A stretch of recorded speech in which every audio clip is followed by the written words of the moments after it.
انشاءاللہ دیکھیں آج کا سبق۔ یا ایہا الذین آمنوا اذکروا نعمت اللہ، اے لوگو جو ایمان لائے ہو، یاد کرو اللہ کی نعمت علیکم جو تمہارے اوپر ہے۔ اذ جاءتکم جنودا، کہ جس وقت آیا تمہارے پاس ایک لشکر، فارسلنا علیہم ریحا، بھیج دی ہم نے ان کے اوپر ہوا، وجنوداً اور لشکر کہ لم تروہا، وہ لشکر تمہیں دکھائی نہ دیتا تھا۔ وکان اللہ، اور ہے اللہ بما تعملون بصیرا، جو اعمال تم کرتے ہو اس کو دیکھنے والا۔ تو اسی آیت کو انشاءاللہ سمجھتے ہیں، اسی کے بارے میں اس کی وضاحت کو۔ تو سب سے پہلے اس بات کو سمجھے کہ مدینہ منورہ میں یہودی کس طریقے سے آباد ہوئے۔ روایات میں آتا ہے کہ مدینہ منورہ میں یعنی زمانے قدیم سے یہودی رہتے تھے،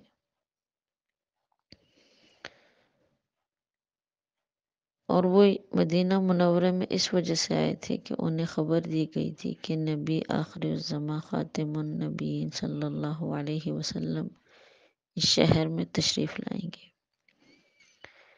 یہ لوگ آپ صلی اللہ علیہ وسلم پر ایمان لانے اور آپ کا اتباع کرنے کے لیے یہاں کر بس گئے تھے۔ جب حضور انور صلی اللہ علیہ وسلم نے حج کے موقع پر اوس اور خزرج کو منا میں دعوت یعنی ایمان کی دعوت دی تو کہتے وہ مسلمان ہو گئے۔ اوس اور خزرج یہ دونوں قبائل جو تھے یہ یہودی نہیں تھے، مدینہ منورہ کے رہائشی بھی تھے لیکن یہ یہودی نہیں تھے۔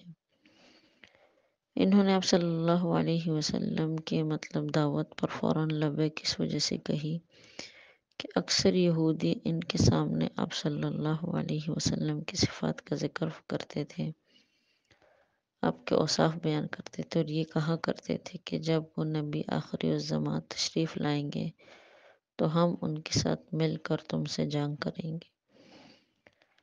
اور یہودی دیکھتے، یہ جو قبائل تھے اوس اور خزرج، یہ دیکھتے تھے کہ یہودی آپ صلی اللہ علیہ وسلم کے وسیلے سے جو بھی دعائیں مانگتے ہیں تو اللہ پاک اس کو قبول فرماتے ہیں۔ تو ان قبائل والوں نے آپ صلی اللہ علیہ وسلم میں جب وہ صفات دیکھی جو یہودیوں نے ان کے سامنے بیان کی تھی تو انہوں نے فوراً یہاں پر ایمان لے کر آئے، اور انہیں یہی خدشہ تھا کہ اگر ہم سے پہلے یہودی ان پر ایمان لائے تو پھر ہمیں ہر لڑائی میں شکست ہونی پڑے گی، تو یہودیوں سے پہلے ہم اس نبی پر ایمان لے آتے ہیں۔ اور یہی وہ انصار ہیں جو مدینہ منورہ کے رہنے والے ہیں، پکے مومن تھے، اللہ کے نبی کی تعظیم کرنے والے تھے۔ آپ صلی اللہ علیہ وسلم کی مدینہ منورہ تشریف آوری سے پہلے ہی آپ پر ایمان لا چکے تھے، لیکن جب یہودیوں کے سامنے حق ظاہر ہو گیا تو وہ ایمان نہ لائے۔ اسی چیز کو قرآن نے ذکر کیا ہے، فَلَمَّا جَاءَهُم مَّا عَرَفُوا كَفَرُوا بِهِ، جب اللہ کے پیغمبر ان کے سامنے آئے اور انہوں نے آپ کو پہچان بھی لیا تو کفر کیا۔ یہودیوں کے 3 قبیلے مدینہ منورہ میں آباد تھے، ان میں سے ایک بنی قینقاع، دوسرا بنو نذیر اور تیسرا بنی قریظہ تھا۔ جب آپ صلی اللہ علیہ وسلم مدینہ منورہ تشریف لائے تو ان تینوں سے تعاون کا معاہدہ فرما لیا تھا۔ پھر وقت کے ساتھ دیکھیں بنو نذیر کا معاملہ اس طرح پیش آیا کہ آپ صلی اللہ علیہ وسلم 2 مقتولین کی دیت کے سلسلے میں ان کے پاس تشریف لے کر گئے۔ یہودیوں نے کہا کہ آپ تشریف رکھیے، ہم اس بارے میں مالی تعاون کریں گے۔ ادھر تو آپ صلی اللہ علیہ وسلم سے یہ کہا اور ادھر یہ مشورہ کیا کہ کوئی شخص اوپر چڑھ کر ان کے اوپر بھاری پتھر گرا دے۔ یہودیوں میں سے ایک شخص نے اس کا ارادہ کر لیا اور پتھر گرانے کے لیے اوپر چڑھ گیا۔ اللہ رب العزت نے آپ صلی اللہ علیہ وسلم کو ان کے مشورے سے مطلع فرما دیا۔ آپ صلی اللہ علیہ وسلم جلدی سے واپس تشریف لے آئے۔ آپ صلی اللہ علیہ وسلم نے محمد بن مسلمہ رضی اللہ عنہ کو یہودیوں کے پاس پیغام دے کر بھیجا کہ تم لوگ مدینہ منورہ چھوڑ دو اور یہاں سے چلے جاؤ، لیکن منافقین نے یہودیوں کو بھڑکایا اور کہا کہ تم لوگ یہی رہو اور ہرگز مت جاؤ، ہم تمہاری مدد کریں گے۔ تو منافقین کی ان باتوں سے ان کو تقویت پہنچ گئی۔ آپ صلی اللہ علیہ وسلم کی خدمت میں کہلا بھیجا کہ ہم مدینہ سے نہیں نکلیں گے اور ہمارے اور آپ کے درمیان جو عہد ہے وہ بھی توڑتے ہیں۔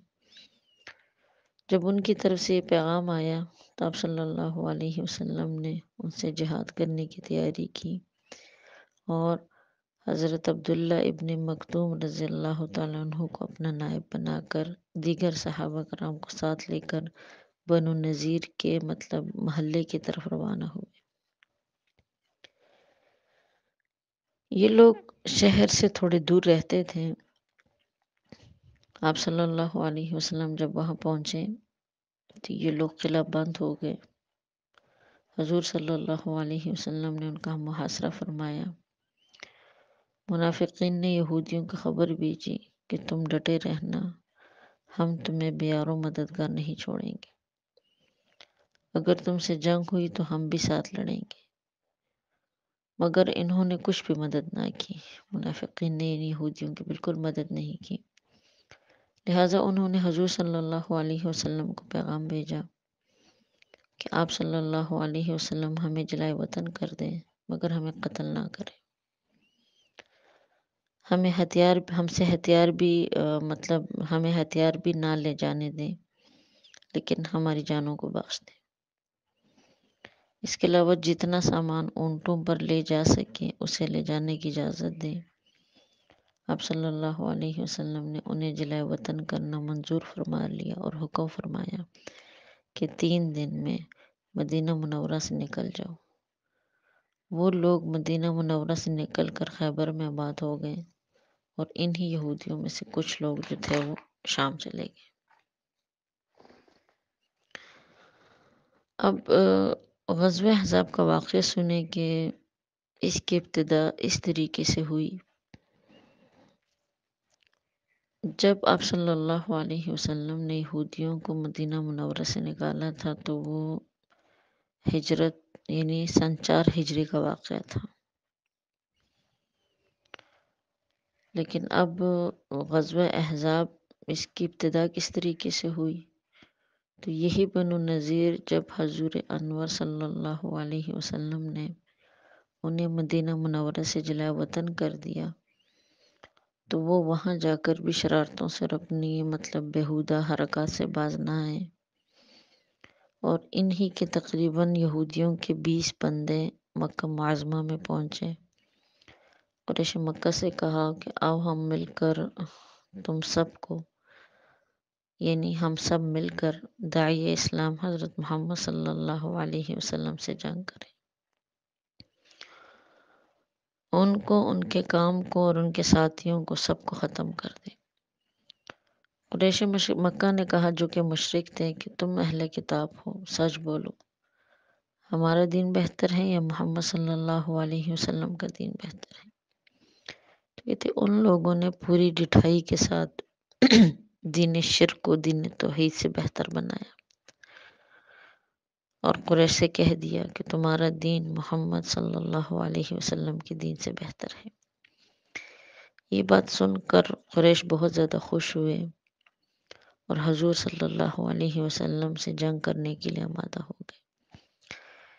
اس کے بعد یہودیوں کے سردار قبیلہ غطفان کے پاس گئے اور انہیں بھی بتایا کہ دیکھو محمد صلی اللہ علیہ وسلم سے جنگ کرنی ہے، قریش مکہ نے ہمارا ساتھ دینے کا وعدہ کر لیا ہے، تم لوگ بھی ہمارے ساتھ جنگ میں شریک ہو جاؤ تاکہ اسلام اور مسلمانوں کا قصہ ہی ختم ہو جائے۔ ان کے علاوہ دیگر قبائل کی جماعتیں بھی جنگ کرنے کے لیے تیار ہو گئی۔ حضور صلی اللہ علیہ وسلم کو جب ان لوگوں کے ارادے کی اطلاع ملی، آپ صلی اللہ علیہ وسلم نے حضرات صحابہ سے مشورہ کیا۔ حضرت سلیمان فارسی رضی اللہ تعالیٰ عنہ نے مشورہ دیا کہ یا رسول اللہ، مدینہ منورہ کے باہر خندق کھودی جائے، اور انہوں نے بتایا کہ اہل فارس دشمن سے محفوظ رہنے کے لیے یہی تدبیر اختیار کرتے ہیں۔ آپ صلی اللہ علیہ وسلم کو سلمان فارسی کا مشورہ پسند آیا اور اپنے خندق کی کھدائی کا حکم دے دیا۔ خندق کھودی گئی جو مدینہ منورہ کے اس جانب تھی کہ جدھر سے دشمنوں کے آنے کا خدشہ تھا۔ اس خندق کی کھدائی میں سید دو عالم صلی اللہ علیہ وسلم خود شریک ہوئے۔ سردی کا موسم تھا، ہر طرف خوف ہی خوف تھا۔ آپ صلی اللہ علیہ وسلم نے خود ہی خط کھینچ کر خندق کی حد مقرر فرمائی اور ہر 10 آدمیوں کو 40 ہاتھ کا رقبہ کھودنے کے لیے دے دیا۔ حضرت سلمان فارسی رضی اللہ تعالیٰ عنہ بڑے قوی اور تندرست آدمی تھے۔ ان کے متعلق مہاجرین اور انصار میں اختلاف ہوا۔ انصار نے کہا کہ سلمان ہم میں سے ہیں، اور مہاجرین نے یہ کہا کہ ہم میں سے ہیں، ان کو ہمارے ساتھ یعنی مطلب زمین کھودنے کے لیے مقرر کیا جائے۔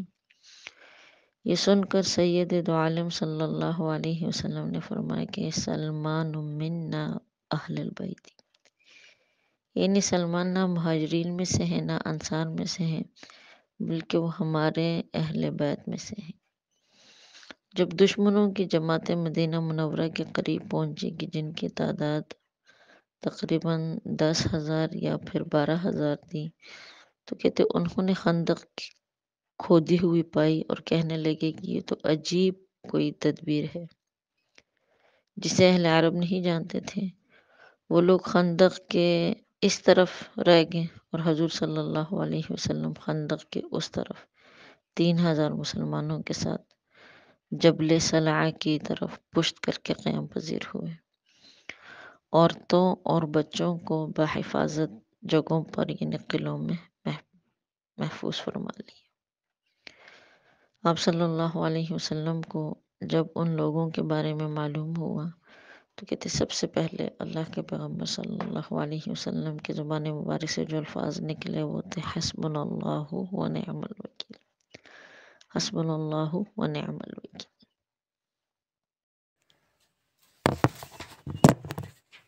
تو سب سے پہلے جو الفاظ آپ صلی اللہ علیہ وسلم کی زبان مبارک سے نکلے تھے وہ یہی تھے کہ حسبنا اللہ و نعم الوکیل۔ ان الفاظ کی برکت آپ کو بتا دیتی ہوں۔ یہ الفاظ ہمارے نبی کریم صلی اللہ علیہ وسلم کی زبان مبارک سے بھی نکلے ہیں۔ یہی الفاظ حضرت ابراہیم علیہ السلام جب ان کو آگ میں ڈالا گیا اس ٹائم بھی انہوں نے انہی الفاظ کا ورد کیا۔ یہی الفاظ جب بی بی عائشہ رضی اللہ تعالیٰ عنہ پر تہمت لگائی گئی تھی، اور جب ان کو معلوم ہوا کہ اس طرح ان پر تہمت لگائی گئی ہے، ان کو پہلے معلوم نہیں تھا، تو اس ٹائم کہتے ان کی زبان مبارک سے بھی سب سے پہلے یہی الفاظ نکلے حسبنا اللہ و نعم الوکیل۔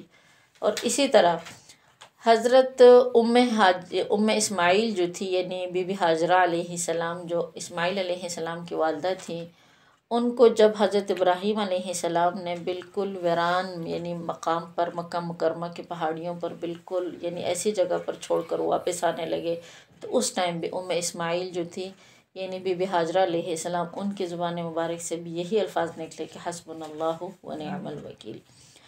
حسبنا اللہ و نعم الوکیل، ان الفاظ کی تاثیر پر اور ان کے وظائف پر مختلف کتابیں لکھی گئی ہے، لیکن اس کا ایک وظیفہ ہے کہ اگر روز بندہ ان الفاظ کو 511 دفعہ پڑھے تو اللہ پاک ہر مشکل میں انسان کی مدد فرماتے ہیں، یعنی ہر مشکل انسان کی جو ہے وہ آسان ہو جاتی ہے۔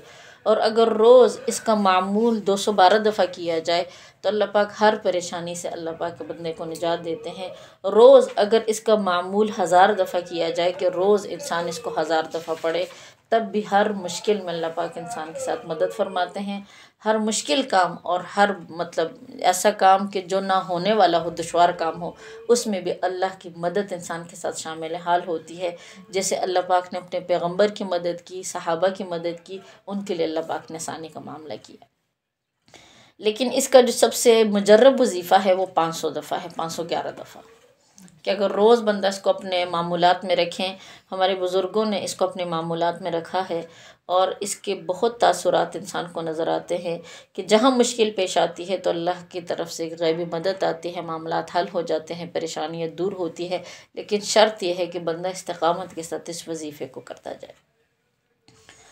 آپ صلی اللہ علیہ وسلم کو جب معمول ہوا تو آپ نے سب سے پہلے تو دیکھیں آپ کی توجہ اللہ کی طرف گئی، آپ نے فرمایا حسبنا اللہ ونعم الوکیل. اس کے بعد سنت طریقہ، آپ نے تمام صحابہ کرام کو جمع کیا، تمام صحابہ کرام سے آپ نے مشورہ کیا کہ اس طرح سب حملہ کرنے کے لیے آ رہے ہیں تمام قبائل، تو کیا کیا جائے.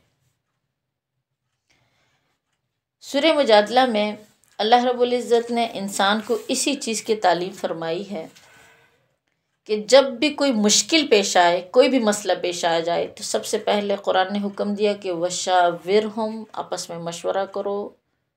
اس میں بہت زیادہ فائدہ ہوتا ہے. مشورہ کرنے کے بعد جس کام کا عزم کرو تو فرمائے فتوکل علی اللہ، اس کے بعد تم بھروسہ کس پر کرو؟ اللہ پر کرو. جس چیز پر تمہارا اتفاق ہو جائے، جس بات پر، اس کے بعد مزید نہ سوچو کہ کیا کرنا ہے یا کیا نہیں کرنا، ایسا ہوگا تو خدا نخواستہ ایسا ہوگا. قرآن نے حکم دیا وشاورہم فی الامر، اپنے معاملات میں ایک تو مشورہ کرو، اس سنت کو اپناؤ، اور پھر حکم دیا کہ فتوکل علی اللہ. جب کسی بھی کام پر تم آپس میں متفق ہو جاؤ تو پھر کس پر بھروسہ کرو؟ اللہ کی ذات پر بھروسہ کرو. اللہ پاک جو ہے اس میں تمہارے لیے خیر کے معاملات پیدا فرما دیں گے. تو صحابہ کرام سے جب آپ صلی اللہ علیہ وسلم نے مشورہ طلب کیا، حالانکہ دیکھیے آپ اللہ کے پیغمبر تھے، آپ کے پاس وحی آتی تھی، آپ کو مشورہ لینے کی ضرورت ہی نہیں تھی، لیکن اپنے امت کو تعلیم دینے کے لیے آپ نے مشورہ کیا صحابہ سے. انہی صحابہ کرام میں ایک صحابی تھے جن کا نام تھا سلمان فارسی رضی اللہ تعالیٰ عنہ. انہوں نے مشورہ دیا کہ یا رسول اللہ صلی اللہ علیہ وسلم، اہل فارس والے جب انہیں دشمن کا خوف ہوتا ہے، یعنی ان پر کوئی تکلیف آتی ہے یا پھر وہ کسی تکلیف میں مبتلا ہوتے ہیں تو وہ خندقیں کھودتے ہیں. یا رسول اللہ، اگر ہم بھی اپنے دفاع کے لیے خندق کھود دیں تو ہو سکتا ہے کہ ہم محفوظ ہو جائے دشمن سے. آپ صلی اللہ علیہ وسلم کو سلمان فارسی کا مشورہ پسند آیا. آپ صلی اللہ علیہ وسلم نے کہتے خود اپنے مبارک ہاتھوں سے خندق کا نقشہ بنایا، اس کی لکیریں کھینچی. یہ جو خندق تھی تقریباً 3-3.5 میل یہ لمبی تھی اور 10 ہاتھ جو ہے نیچے گہری تھی. آپ صلی اللہ علیہ وسلم نے صحابہ کی مختلف جماعتیں بنائیں.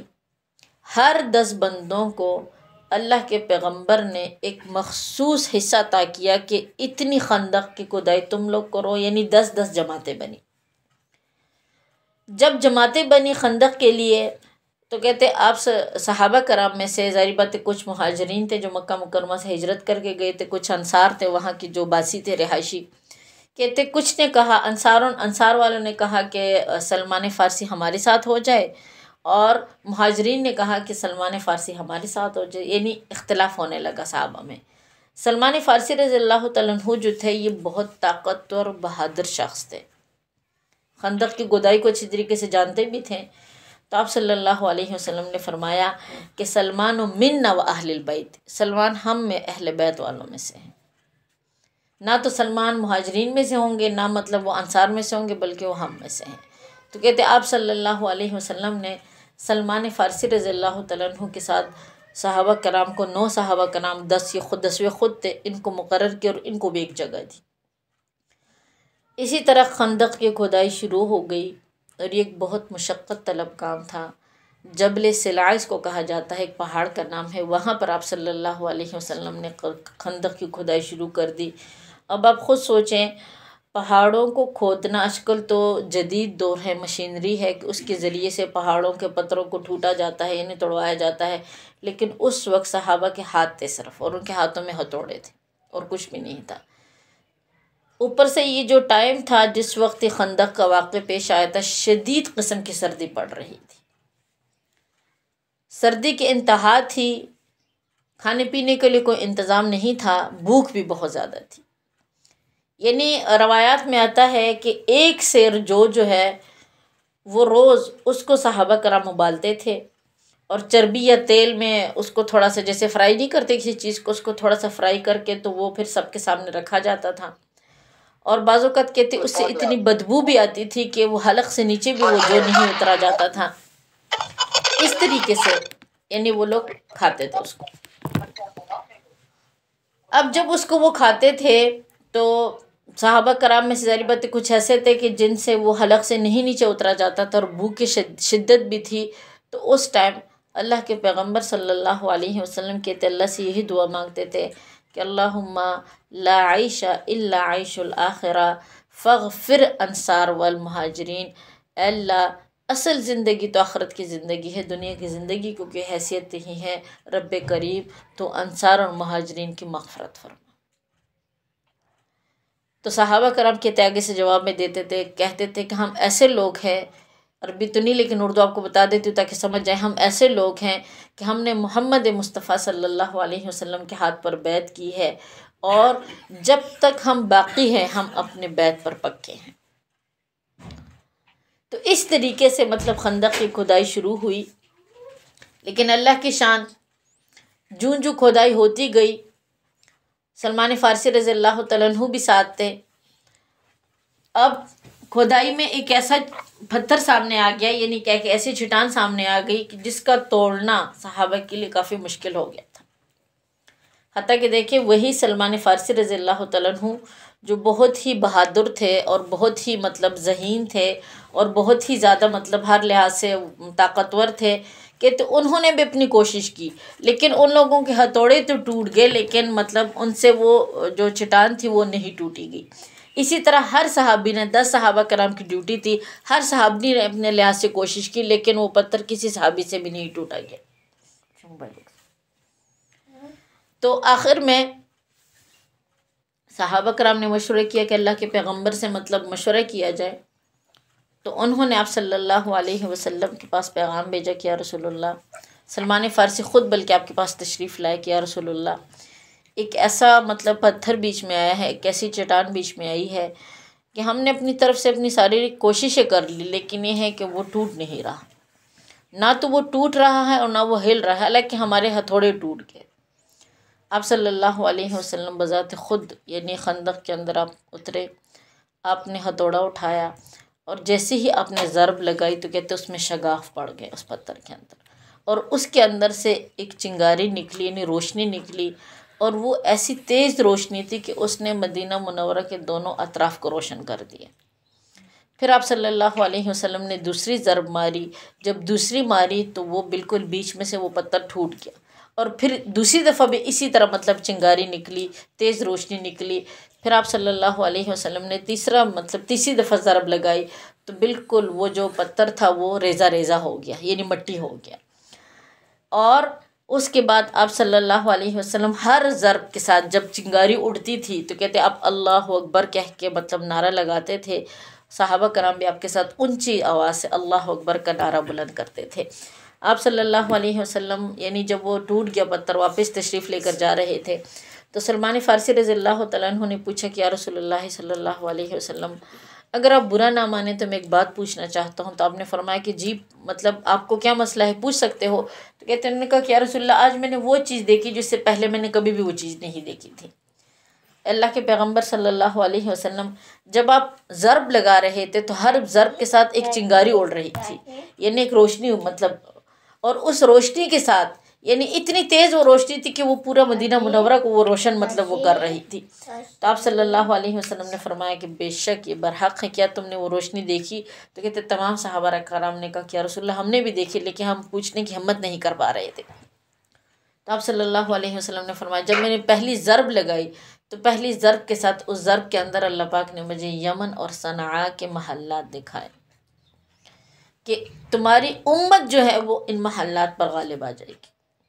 دوسری ضرب کے ساتھ کیسر اور کسرا کے محلات دکھائے گی کہ ان کو بھی تمہاری امت جو ہے وہ فتح کر لے گی، اور تیسری ضرب کے ساتھ اہل یمن اور اسی طرح اس کے تمام شہر دکھائے گئے کہ تمہاری امت ان کو بھی فتح کر لے گی۔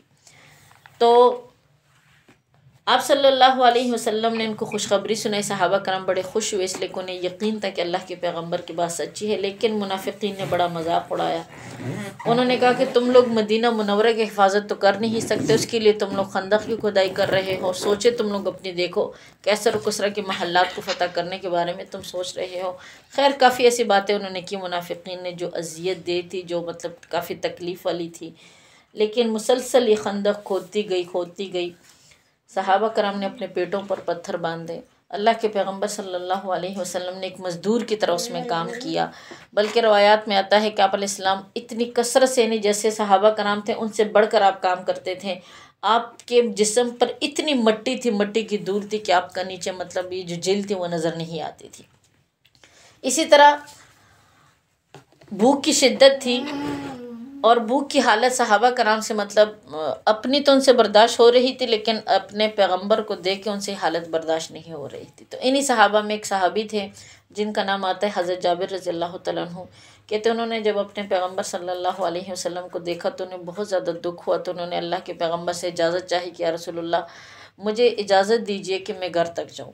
آپ صلی اللہ علیہ وسلم گھر تشریف، یعنی وہ جو جابر تھے وہ گھر گئے، اپنی بیوی سے کہا کہ اللہ کے پیغمبر کو بہت شدید بھوک لگی ہے، انہوں نے اپنے پیٹ پر 2 پتھر باندھے ہوئے ہیں، کیا تمہارے پاس کھانے کے لیے کچھ ہے؟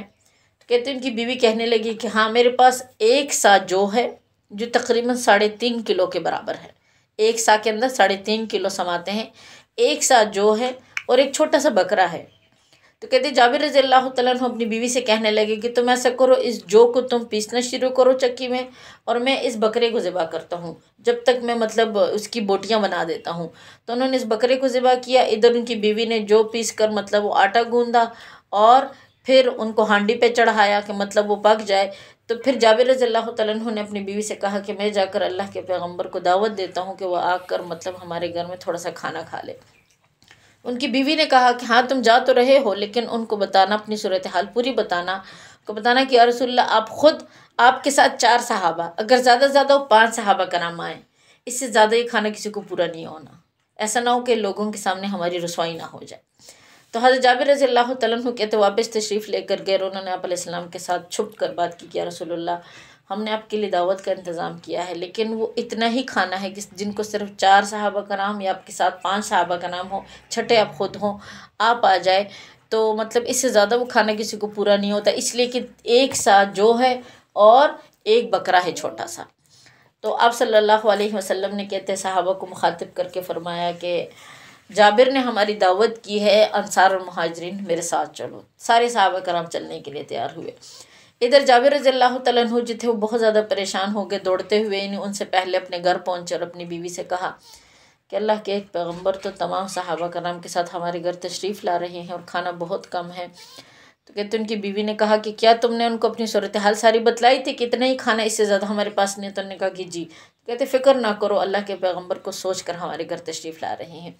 آپ صلی اللہ علیہ وسلم جب جابر رضی اللہ تعالیٰ عنہ کے گھر پہنچے تو آپ علیہ السلام نے ان کی بیوی جو تھی ان سے کہا کہ ہانڈی جو ہے وہ چولہے سے نہ اترے، یعنی وہ چولہے کے اوپر ہی ابلتی رہے، وہ جو گوشت تھا اور وہ جو روٹی ہے یعنی وہ بھی اسی طرح مطلب اس کو بلاؤ ان کے اندر، یعنی آپ نے برکت کی دعا کی پہلے اور پھر حکم دیا کہ اب مطلب روٹیاں بناؤ۔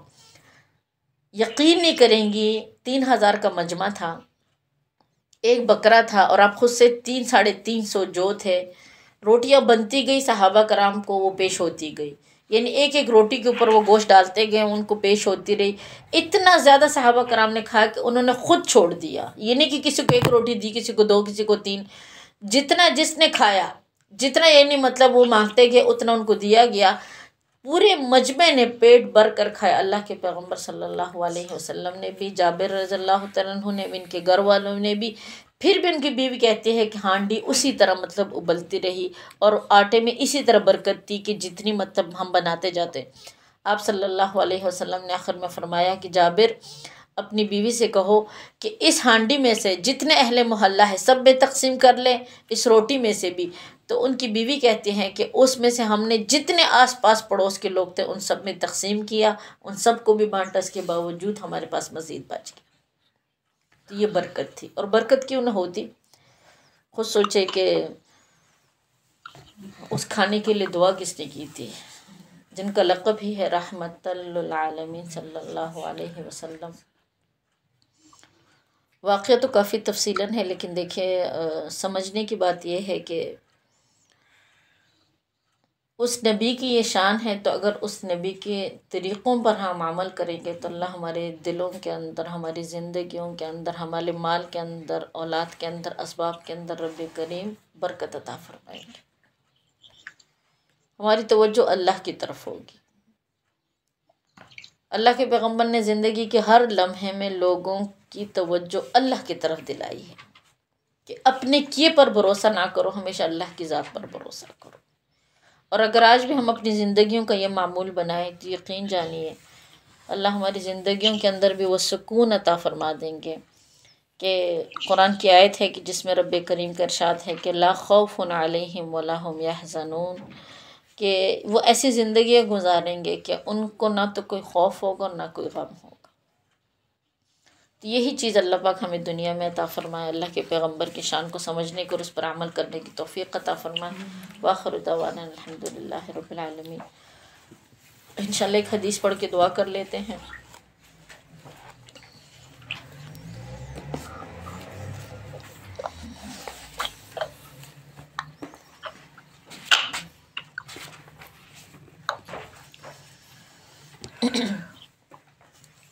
تو انشاءاللہ دیکھیے یہ روزے کے فضیلت کے بارے میں حدیث مبارکہ آ رہی ہیں۔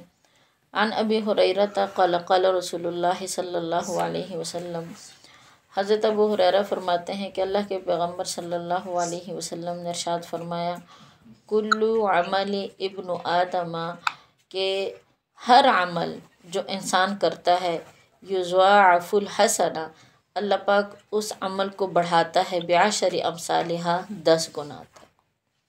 آدمی کے ہر اچھے عمل کا ثواب 10 گنا تک ہوتا ہے۔ الی 700 ضعف، یعنی 10 سے لے کر 700 تک، 10 گنا سے لے کر 700 گنا تک انسان کو انسان کی نیکی کا اجر دیا جاتا ہے۔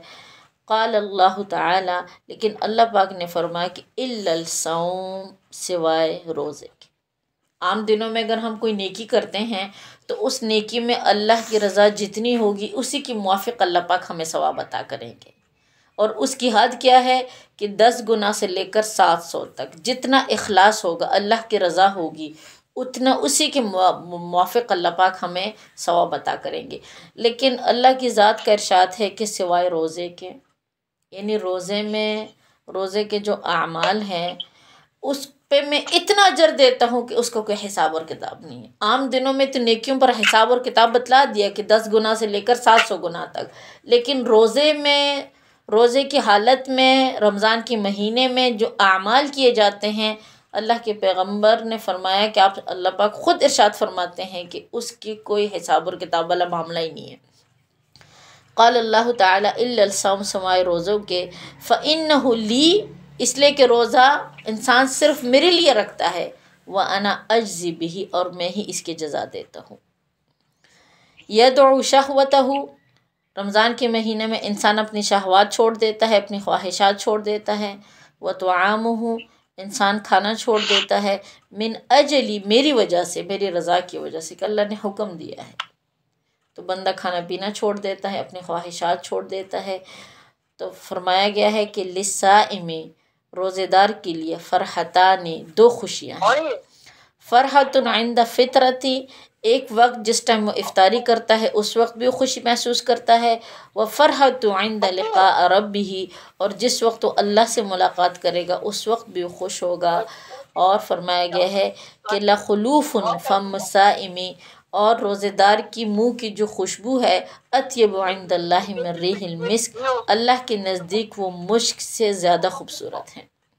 والصیام جنۃ، اور روزہ جو ہے یہ ڈھال ہے، اذا کان یوم صوم احدکم، اور جب بھی تم میں سے کسی شخص کا روزہ ہو، فلا یرفث ولا یصغب، تو اس کو چاہیے کہ وہ بیہودہ باتیں نہ کرے، اس کو چاہیے کہ وہ گالی گلوچ نہ کرے۔ فإن سبہ احد او قاتلہ فیلقی انی امر صائم، اس لیے فرمایا گیا ہے کہ جو شخص بھی یہ اعمال کرتا ہے تو اس سے اس کے روزے کا جو اجر ہے وہ ضائع ہو جاتا ہے۔ وآخر دعوانا الحمدللہ رب العالمین۔ مقصد صرف روزے کی اہمیت کو سمجھنا ہے، روزے کی برکات کو حاصل کرنا ہے۔ تو انشاءاللہ مختصراً دعا کر لیتے ہیں۔